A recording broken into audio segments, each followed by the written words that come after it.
Сәлем достар, менің каналыма қош келдіңіздер. Үйде жасалынған осындай ыстық нанға не жетсін иә қыздар. Бүгін сіздермен осындай жұмсақ, өте дәмді болып шығатын, жақсы көтерілетін лепешканың рецептісімен бөлісетін боламын. Қараңыздар, ортасы толық піскен, және де ең бастысы лепешкамыз жүп-жұмсақ болып шығады. Видеоның соңына дейін менімен бірге болыңыздар. Алдағы шығатын жаңа рецепттерді жіберіп алмас үшін каналға тіркеліп, колокольчикті басып, лайк басып, өз пікірлеріңізді жаза кетсеңіздер, мен үшін ол өте маңызды. Ең алдымен ыдысымызға 700 грамм жылы суымызды құямыз. Су міндетті түрде жылы болу керек. 30 грамм жұмсақ майымызды саламыз. Майды алдын ала холодильниктен шығарып қоямыз. Осындай жұмсақ болып тұру керек. Енді 15 грамм қант және де 15 грамм тұз саламыз. 7 грамм дрожжімізді саламыз.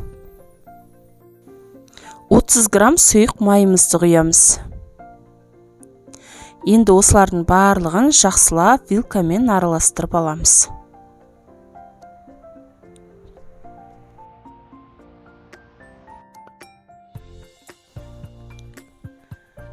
Енді осыған жоғары сұртты ұнымызды саламыз.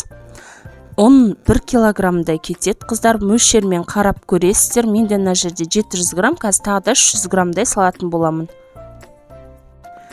Ең алдымен қамырымыз қоюланғанша осылай вилканың көмегімен араластырып аламыз. Міне қамырымыз осындай болу керек. Қыздар, қараңыздар, міне ұстағанда осылай қолға аздап жабысып тұрады. Жұмсақ қамыр елейміз осындай. Міндетті түрде қолға аздап жабысып тұру керек. Осының бетін пищевой пленкамен жауып, жылы жерге 40-50 минутқа қойып қоямыз. Қыздар, бізде 40 минуттай өтті.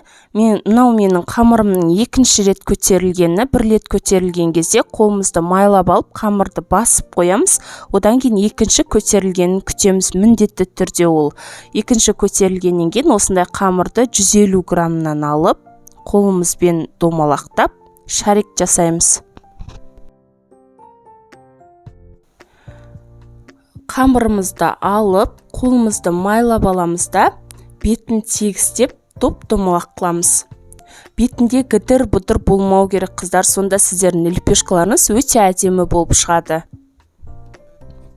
Одан кейін қыздар, егер де үйде отырған ана болсаңыздар, осы лепешканы заказға алып сатсаңыздар болады.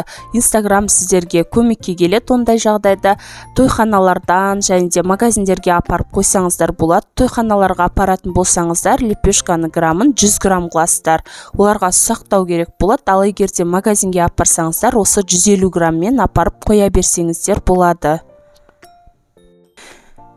Сосын бір ескере кететін жайт, егер де сіздердің нандарыңыз жақсы көтерілген деген болса, міне осындай пузыректар шығып тұрады бетіне.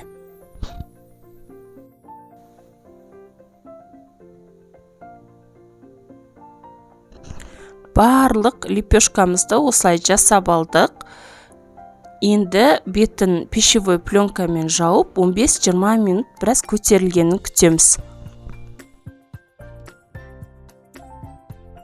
20 минут өткеннен кейін қолымызды майлап, ортасына басып, лепешканың формасын жасаймыз. Қолды видеода көріп тұрғандарыңыздай, қыздар, ішке қаратай басу өте маңызды. Өйткені духовкада пісқан кезде кейбіреулердің ортасы көтеріліп, бетімен бірдей болып кетеді ғой. Егер де сондай жағдай болмасын десеңіздер, осылай ішке қаратай басасыздар.